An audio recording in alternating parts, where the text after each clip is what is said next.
Hi everyone, I hope आप सब ठीक हैं। आज का जो मेरा वीडियो है वो है ट्रैवलिंग के बारे में। First of all I will talk about psychological aspects of travelling और साइकोलॉजिकल बेनिफिट्स ऑफ ट्रैवलिंग। कई बार आपकी लाइफ में फीलिंग आती है कि लाइफ कहीं रुक सी गई है, आप बहुत स्टेगनेंट फील करते हो, you are devoid of ideas. चाहे आप घर में रहते हो, एक रूटीन का काम करते हो, सुबह उठ के नाश्ता बनाया, ये सब किया जो घर के काम है, या फिर आप किसी प्रोफेशन में हो जहाँ सुबह से शाम तक आपको रिपीटेटिव नेचर का काम करना पड़ता है, तो ऐसे लोग हमेशा एक स्टेगनेंसी फील करते हैं कि जैसे सब कुछ रुक गया है। उस टाइम पे ट्रैवल बहुत ज़रूरी है, क्योंकि इससे कहीं ना कहीं आपकी लाइफ को एक गति मिलती है, एक मूवमेंट मिलती है और एक डिफरेंट स्टिमुलस आपको मिलता है।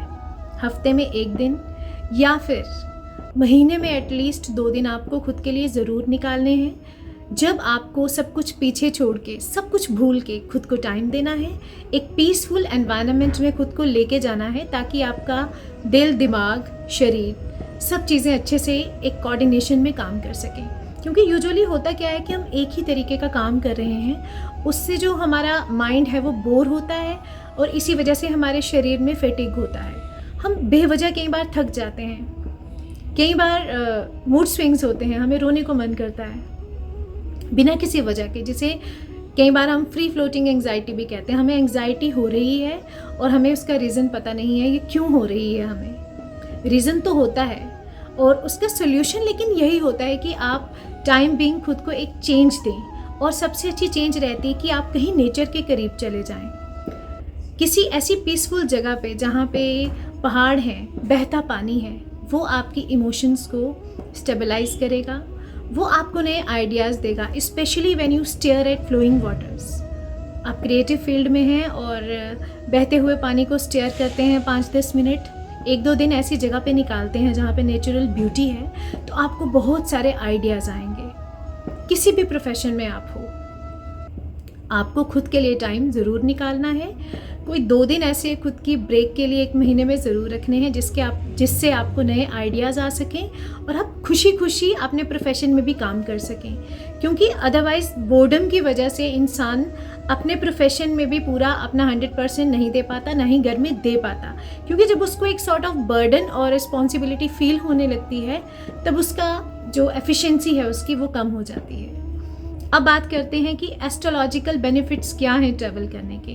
सबसे पहले तो जो हम शॉर्ट ट्रैवल्स करते हैं, उससे हमारे 3rd हाउस जो होता है लग्ना चार्ट का, उसकी मैलेफिक एनर्जी कहीं ना कहीं अच्छी एनर्जी में सब्लिमेट हो जाती है। वो कैसे होती है? 3rd हाउस होता है हमारे सिबलिंग्स का हाउस। इससे पता चलता है कि हम किसी काम में कितनी एफर्ट लगाते हैं, इससे ये पता चलता है कि हम कितने पराक्रमी हैं और हमारा कम्युनिकेट करने का तरीका जो है। काफ़ी सारे लोग होते हैं जिनके अपने सिबलिंग्स से प्रॉब्लम्स रहती हैं, उनके साथ एक तरीके का डिस्टेंस रहता है। कुछ लोगों को खुद को एक्सप्रेस करने में प्रॉब्लम होती है, थोड़े शाय होते हैं या किसी भी वजह से वो एक्सप्रेस करना खुद को पसंद नहीं करते, और खुद को एक्सप्रेस करना बहुत ज़्यादा ज़रूरी है एक साउंड मेंटल हेल्थ के लिए। Expression of emotions is very important. Communicate करना बहुत इंपॉर्टेंट है, क्योंकि आप सोसाइटी में रहते हो, कम्युनिकेशन के बिना आप बिल्कुल अकेले पड़ जाते हो।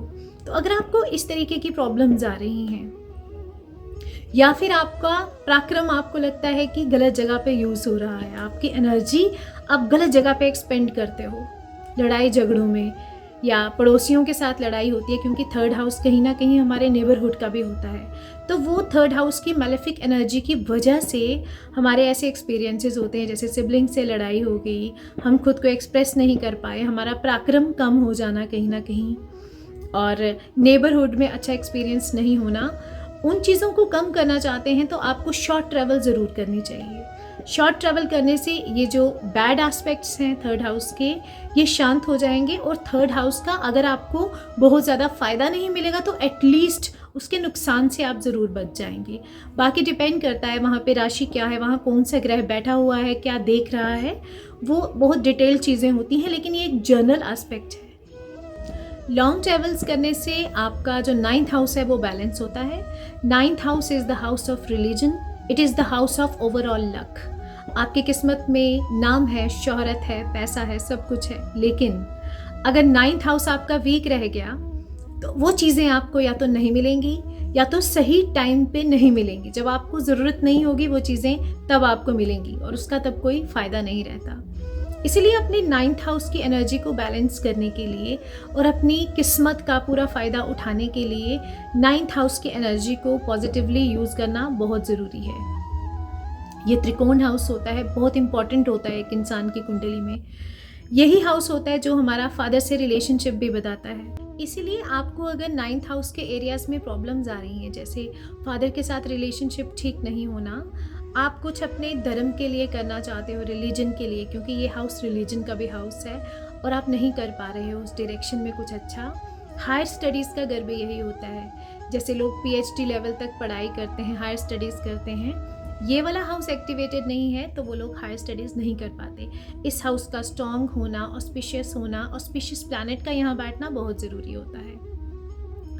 और आपके काम नहीं बन रहे हैं, जैसे आपने किसी चीज़ के लिए ट्राई किया और वो काम रुक गया वहीं पे, इस केस में आपको क्या करना होता है कि अपने 9th हाउस को एक्टिवेटेड करना है। लॉन्ग ट्रेवल्स जो हैं वो हमेशा आपके 9th हाउस की एनर्जी को पॉजिटिव करते हैं। इससे आपके जो किस्मत के बंद दरवाजे हैं वो खुलना शुरू हो जाते हैं। नेक्स्ट जो हमारी कुंडली का हाउस ट्रैवलिंग से रिलेटेड है वो है हमारा 12th house. 12th house is the house of hidden mysteries.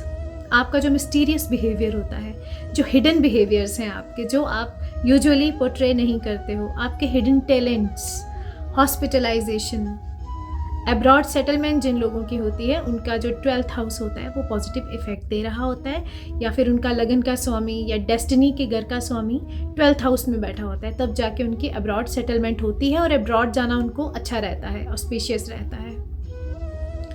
जब आप अपना जो बर्थ प्लेस है वो छोड़ के कहीं जा रहे हो घूमने के लिए, तो आपकी जो 12th हाउस की एनर्जी है वो भी एक्टिवेट होती है इन अ पॉजिटिव वे। वो कैसे एक्टिवेट होती है?